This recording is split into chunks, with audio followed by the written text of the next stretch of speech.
America, Israel, Iran యుద్ధానికి నెల రోజులు గడిచాయి. ఈ నెల రోజుల్లో యుద్ధం తీరుతెన్నులే కాదు, మిడిల్ ఈస్ట్లో రాజకీయ ముఖచిత్రం తారుమారైంది.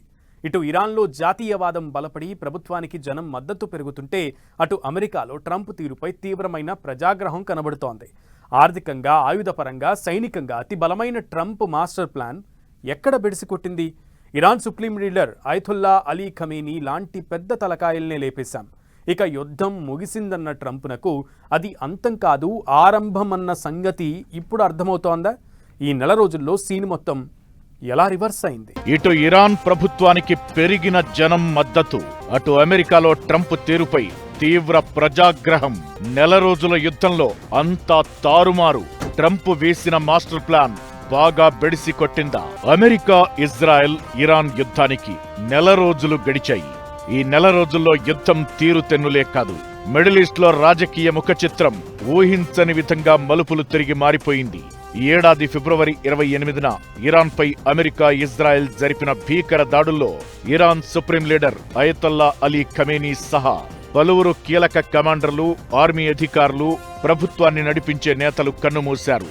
పెద్ద తలకాయల్నే లేపేశాం, ఇక యుద్ధం ముగిసినట్లేనని అమెరికా అధ్యక్షుడు ట్రంప్ సహా ప్రపంచం అనుకుంది. కానీ అది అంతం కాదు. అక్కడ్నుంచే అసలు యుద్ధం ఆరంభమన్న సంగతి నెల రోజులు గడిచాక గానీ ప్రపంచం అర్థం చేసుకోలేకపోయింది. ఈ నెల రోజుల్లో సీన్ మొత్తం రివర్స్ అయింది. ట్రంప్ వేసిన మాస్టర్ ప్లాన్స్ బూమ్రాంగ్ అయ్యాయి. అమెరికా ఆశించిన సులభమైన విజయం కాస్త సంక్లిష్టమైన రణక్షేత్రంగా మారిపోయింది. ఇందులో ట్రంప్ మాస్టర్ ప్లాన్ ఎందుకు ఎలా బెడిసి కొట్టిందనడానికి కొన్ని ముఖ్యమైన కారణాలు ఉన్నాయి. యుద్ధానికి ముందు, అంటే ఫిబ్రవరి 28 నాటి కంటే ముందు ఇరాన్లో పరిస్థితులు వేరు. ఆర్థిక సంక్షోభం కారణంగా సుప్రీం లీడర్ గద్దె దిగాలని, ప్రజా ప్రభుత్వం ఏర్పాటు కావాలని ప్రభుత్వ వ్యతిరేకులంతా రోడ్డెక్కారు. వేలాది మంది అయతుల్లా అలీ ఖమేనీ పాలనకు చరమగీతం పాడాలని పిలుపునిచ్చారు. ట్రంప్ ఇదే అదనుగా భావించి ఇరాన్లో ప్రభుత్వ వ్యతిరేకులు, ఆందోళనకారులకు తాము సంపూర్ణ మద్దతు ప్రకటిస్తున్నామని ప్రకటించారు. అదే సమయంలో ఇరాన్పై మరింత ఒత్తిడి పెంచి ప్రభుత్వాన్ని మార్చేద్దామని రాజకీయ పన్నాగం పన్నాడు.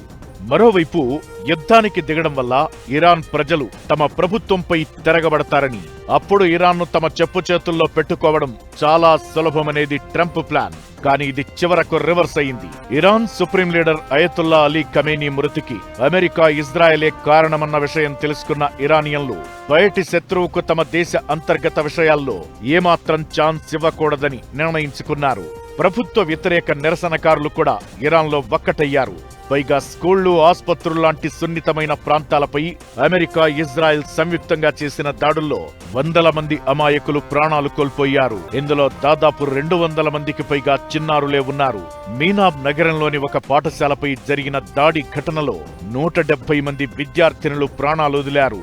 ఇలాంటి కీలక ఘట్టాలు అమెరికాపై ఇరాన్ వ్యాప్తంగా తీవ్ర ప్రజాగ్రహాన్ని రాజేశాయి.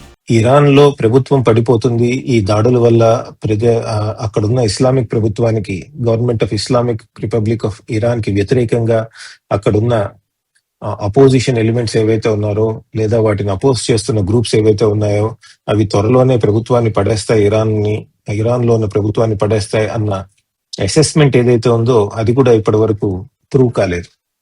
ఎందుకంటే ఇప్పటికీ Islamic republic of Iran government ఏదైతే ఉందో అది ఇంకా కంట్రోల్లో ఉంది ఇరాన్ లో. అంతేకాదు, పెద్ద ఎత్తున నిలబడి నాయకత్వం కోల్పోయిన తిరిగి ప్రతిదాడులు చేస్తోంది డ్రోన్స్ ద్వారా, మిజైల్స్ ద్వారా.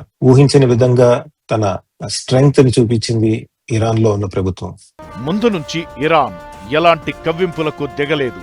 దేశ అంతర్గత విషయాల్లో అమెరికా, ఇజ్రాయెల్ కలగజేసుకున్న తీరును ఇరాన్ ప్రజలు తీవ్రంగా వ్యతిరేకిస్తున్నారు. యుద్ధాన్ని మొదలుపెట్టిన విధానం, ఇరాన్లో జరిగిన ప్రాణ నష్టం, ఈ కారణాలతో అక్కడి పాలక వర్గానికి మెల్లగా ప్రజల మద్దతు లభించింది. తమలో తాము కొట్టుకుంటే అమెరికాకు అలుసైపోతామన్న భావన, జాతీయవాదం పెరిగిన ఇరానియన్లు ఐఆర్జీసీకి, తరువాత పగ్గాలందుకున్న ఇరాన్ సుప్రీం లీడర్ ముజ్తబా ఖమేనీ నిర్ణయాలకు విలువిచ్చారు. దీనికి తోడు ఐఆర్జీసీ నాయకత్వ పటిమను చూసి ఇరానియన్లు అబ్బురపడ్డారు. కీలక నేతలు మరణించినా ఇరాన్ మిలిటరీ ఏమాత్రం ఇంచు కూడా వెనక్కి తగ్గకుండా ప్రతీకార దాడులను వేగవంతం చేసింది. ఈ కారణాలతోనే వారంలో ముగుస్తుందనుకున్న వార్ కాస్త నెల రోజులు గడిచినా కంటిన్యూ అవుతూ వచ్చింది.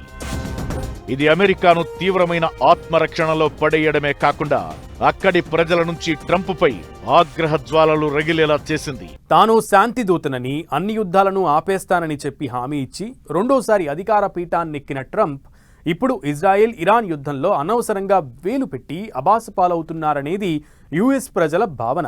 ఈ యుద్ధాన్ని ఆపేదెవరు? దీనివల్ల అమెరికా ప్రతిష్టకే ట్రంప్ మాయని మచ్చతెస్తున్నాడని అమెరికన్లు అనుకుంటున్నారు. ట్రంప్ తెంపరి చర్యలను ఏమాత్రం భరించలేని అమెరికన్లు దేశవ్యాప్తంగా నిరసనలకు దిగారు. దీంతో గతంలో ఎన్నడూ లేనంతగా నో కింగ్స్ ర్యాలీలు మిన్నంటాయి. 50 రాష్ట్రాల్లో భారీ ర్యాలీలు, ఆందోళనలు చెలరేగాయి. లక్షలాది మంది వైట్ హౌస్ ముందే నిరసనకు దిగారు. ఇరాన్ విషయానికొస్తే యుద్ధం తమ అస్తిత్వాన్ని కాపాడుకునే ఆయుధంగా చూస్తోంది.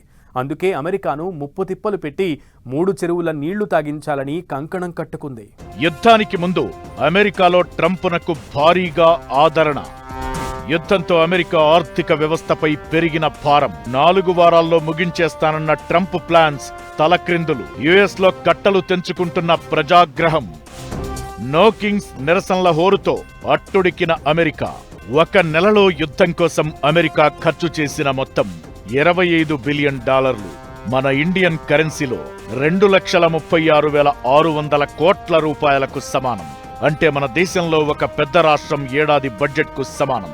పైగా దీనికి మరో $200 బిలియన్ల, అంటే ఇండియన్ కరెన్సీలో సుమారు 19 లక్షల కోట్ల రూపాయలు నిధులు కావాలని ట్రంప్ అమెరికన్ కాంగ్రెస్ ను కోరాడు. అసలే యుద్ధం వల్ల అంతర్జాతీయంగా చమురు ధరలు పెరిగాయి. అమెరికాలో ద్రవ్యోల్బణం, గ్యాస్ ధరలు, ఇంటి లోన్ వడ్డీ రేట్లు పెరిగాయి. అంతకుముందు ట్రంప్ తీసుకున్న టారిఫ్ల నిర్ణయానికి తోడు ఆర్థిక వ్యవస్థ దిగజారడంతో సామాన్య అమెరికన్లలో ఆగ్రహం కట్టలు తెంచుకుంది. ట్రంప్ అనాలోచిత నిర్ణయాల కారణంగానే ఈ యుద్ధం వచ్చిందని, ఇది అంతర్జాతీయంగానూ ప్రభావం చూపుతోందని అమెరికన్లు ఆగ్రహంతో ఉన్నారు. ఇరాన్ హర్మోజ్ జలసంధిని మూసేయడంతో మొదలైన చమురు సంక్షోభంతో బ్రెంట్ క్రూడ్ ధర బ్యారెల్కు $100లకు పైగా దాటింది. ఇది ప్రపంచంలోని అన్ని దేశాల ఆర్థిక వ్యవస్థలపై పడింది. అమెరికా సహా మిత్ర దేశాల ఆర్థిక వ్యవస్థలను తీవ్రంగా దెబ్బతీస్తోంది. హర్మోజ్ ను తెరిపించడంలో ట్రంప్ విఫలమయ్యాడని నాటో, ఇతర మిత్ర దేశాలన్నీ ట్రంప్ తీరును తప్పుబడుతున్నాయి. బ్రిటన్ లాంటి దేశాలు ఈ యుద్ధానికి తమ సైనిక స్థావరాలను ఇవ్వడానికి నిరాకరించాయి. ఇది అమెరికాకు పెద్ద ఝలకిచ్చినట్లయింది. ఒంటరిగా ఇజ్రాయెల్ లాంటి చిన్న దేశం కోసం అగ్రరాజ్యం పోరాడాల్సి రావడంతో అమెరికాపై ఆర్థిక సైనిక భారం పెరిగింది. పైగా ట్రంప్ అసలెందుకు యుద్ధం చేస్తున్నాడన్న క్లారిటీ లేదని అమెరికన్లు చాలా మంది భావిస్తున్నారు. ఇరాన్లో పాలన మార్పు కోసమా, లేక అక్కడి అణు కేంద్రాలను విధ్వంసం చెయ్యడానికా అనే విషయంలో ట్రంప్ వైఖరి స్పష్టంగా లేదు. యుద్ధం విషయంలో ఐఆర్జీసీకి ఒక క్లారిటీ ఉంది. ఇరాన్ దీన్ని తమ అస్తిత్వం ఉనికిపైన అగ్రరాజ్య దురహంకారానికి నిదర్శనమని చెబుతోంది.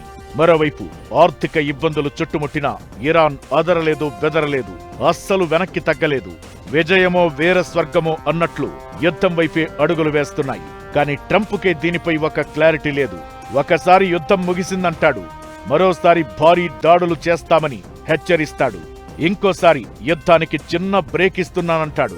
దీంతో ట్రంప్ను ఆరంభ శూరుడని, స్పష్టమైన నిర్ణయాలను తీసుకోలేడన్న అభిప్రాయాన్ని అమెరికన్లలో కలిగించాడు. ట్రంప్ సృష్టించే యుద్ధ గందరగోళం కారణంగా ఇరాన్ కంటే అమెరికా ఆర్థిక వ్యవస్థే ఎక్కువగా కుప్పకూలే ఛాన్స్ ఉందని నిపుణులు హెచ్చరిస్తున్నారు.